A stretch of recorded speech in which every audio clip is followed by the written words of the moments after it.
Hi everyone, and on this episode of Tech Talk, we're going to look at how we can get fully involved in a paperless office. Now, hopefully, Xero and apps such as Dext Prepare take us a good percentage of the way there, but to be truly paperless, we need to go backwards with the integrations. So we're going to look at purchase order approval systems in this episode, and specifically Approvalmax. Now, I was joined recently by my good friends at LeadTech, and they have recently implemented Approvalmax. So I took the time to have a quick chat with them to see what their thoughts were. Here's what they had to say. So I am joined by Andy Longhurst, Managing Director, and Katie Rawlins from the finance team who developed the Approvalmax integration. So thanks for joining us, guys. You're welcome. First of all, Andy, obviously while the environmental impact is indeed an important factor, what was the real pain point you were experiencing that led to the implementation of an automated PO system?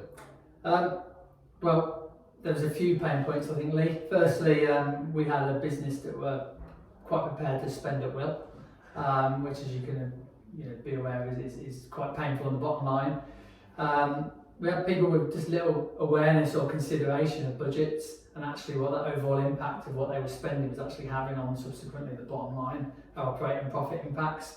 It's just a lack of ownership across the business, a lack of accountability to the overall impact that was having, and then just that challenge around how hard it was to keep track of everything that was coming and going. There was a vast number. Yeah, accountability. Key point there, really. Yeah. So, luckily, Katie, you actually had experience of Approvalmax before. So, what were the first steps in getting the LeadTech team on board with Approvalmax? Yep, we looked at the workflows and what authorisation levels everybody needed to have and what steps we needed to go through in order to get a certain expenditure signed off. Cool. And once that's established, how easy was it actually to set that up within Approvalmax specifically? Did your prior knowledge help, or would someone approaching this with no experience of Approvalmax be able to do this? Yes, obviously previous experience does help because you know what you're doing, but it is pretty easy to set up. You just need to make sure you follow the rules and the lines that you've got in your head, and we'd already mapped those out anyway, so it was just putting paper onto the system. And in terms of Approvalmax and the wider cloud space, what have you actually integrated Approvalmax with as well? We've integrated it with Xero, which is our accounting software that we use, and also Dext, which we use for expenditure, so mileage and things like that, and that all flows straight through. And we'll do a little demo of that so people can see at the end of this. But just going back to those pain points then, Andy, what improvements and benefits have you seen within the business as a result of using Approvalmax now?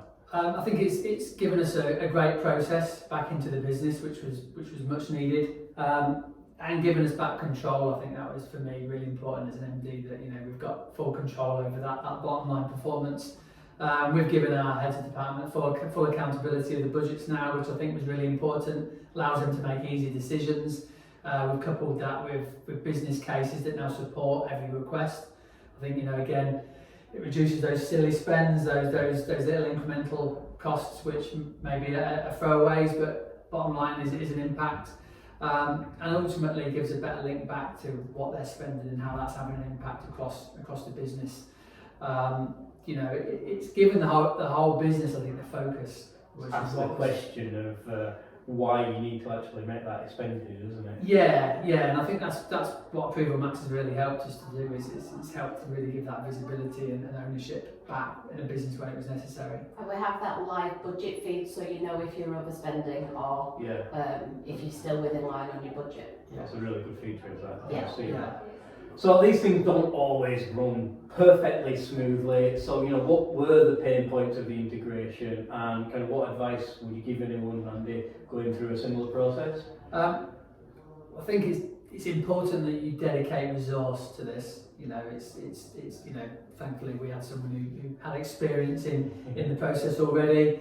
But if you've not, you need to make sure that you assign some form of resource to this, and that you do that process mapping to start with, so you're really clear on what you're trying to achieve and how you're going to take through those steps.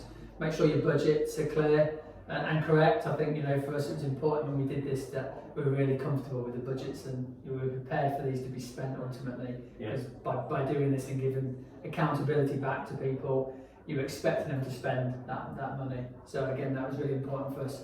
And I think above all, just changing the mindset and the culture of the business, that it's now a process to follow, that you need to go through this process, and ultimately, if you can't spend without having first made the purchase order, which, again, it's quite difficult sometimes. We can do all the process and have all the software, but the people are still making those decisions, and we need to make sure they follow those processes. But if you nail all them, then it's really smooth, and we've got through that early stage, I think, really successfully. I'm seeing huge dividends with it right now, and puts the control back at my fingertips, which is really important. Fantastic, yeah, that's great advice, thank you. And I guess just to demonstrate some of those points, Katie, we're just going to take us through the actual workflow that we developed within Lead Tech itself, are we? Yes. Right, Katie, so the first thing you did, I can see here, is you actually just set out what your approval system should be in PDF form, which is a useful handy tip to do before you jump into Approvalmax. And then actually taking us into Approvalmax, do you just want to talk through how that actually translated into the software itself? Yeah, of course. So it was really handy to get a visual of how the authorization levels were going to work. Once we had that visual, we then put it into the workflow system on Approvalmax, so we could split it out by different people. Which we've not got on screen here, but all down to the left, we've got all the individual people here. Yep, you can then set limits, monetary limits for each person. You can even split it down by certain suppliers or certain departments, nominal codes or products, as we have here.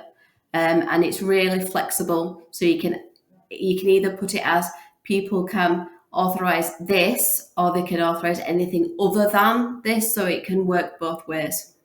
Fantastic. So that's deep within the settings of Approvalmax. I think it just leaves us really taking us through a quick example of actually raising a purchase order and authorizing it within Approvalmax itself. Yes, so of course. If we jump into that. Okay, so it's really quick and easy to do. So you start off at the top, create new. You want to raise a purchase order. If you don't have access to putting bills on, that option won't be there. So it's only the finance department at our office that has that access. Okay. Everybody else just has purchase orders there. Yeah. So you create a request. Add in your supplier at the top, and this links straight from Xero or whichever finance system you're using. What date you are raising it, which will be today. If you have any comments, so here, this is where we put our business cases. If it's a really large amount that we're wanting to spend, we have to justify it here. So this is an internal note, so this is you telling your line manager why you want this expense. That's right, yes, but that doesn't show when the PO is raised. Got you. So we put in what we're ordering, how many, how much it is, and what nominal code or account you want it to go to. Oops, we'll get the right code. Okay.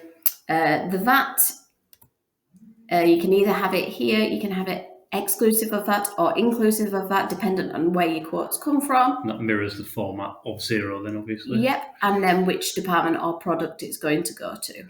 Sure.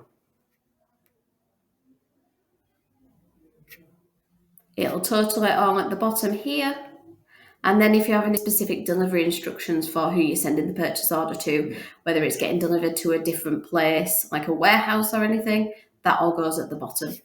Then you simply click Submit for approval. That goes on the approval workflow. And then as you can see here at the bottom, it says the people that need to authorize it. Is that one of or both? On this situation, it's both, but it can easily be edited here. So you can, if someone's on holiday or they no longer work at the business and you've not quite removed them from the workflow, you can just do that here. And you can also add specific people there as well. Okay, so obviously in normal purchase order systems, we wouldn't advise you authorize your own purchase order, but for the purpose of this example, we've set this up so this will have emailed you, Katie, Yep. for approval, and we should just see that in your emails now. So there we go. So approval is required. So you can do it two ways. So they get notified via email. If you've got the app on your phone, you can authorize it via that. Sure. So you can authorize it straight from the email by clicking approve. However, this doesn't show the budget, whether it's in line with the budget or not. So if you go into the online web version, you can also approve it right there. So just click approve or reject. If you are rejecting it, you do need to put a comment in there, so why you've rejected it or if something needs changing. But then it's done. Right, and that's a purchase order raised and approved in this system. And obviously, we don't have the facility, but the invoice would then come in separately, and you would use Approvalmax to match the invoice against the purchase order, and that sends it into Xero as well. Yep. Great, thank you. Thanks. Okay, so thanks for that demo, Katie, and just final time for me to say thanks very much for your input, Andy and Katie, in this. Thanks for your time.